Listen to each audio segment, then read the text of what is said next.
પહેલી જ પ્રતિક્રિયા ભગવાન શિવની, પહેલો જ ઉદ્ગાર શું બોલ્યા?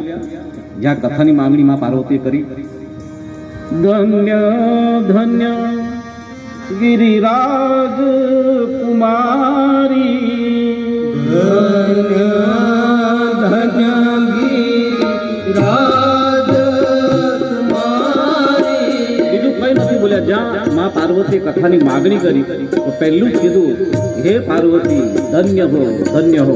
અમને ખૂબ સાધુવાદ, ખૂબ સાધુવાદ. ધન્ય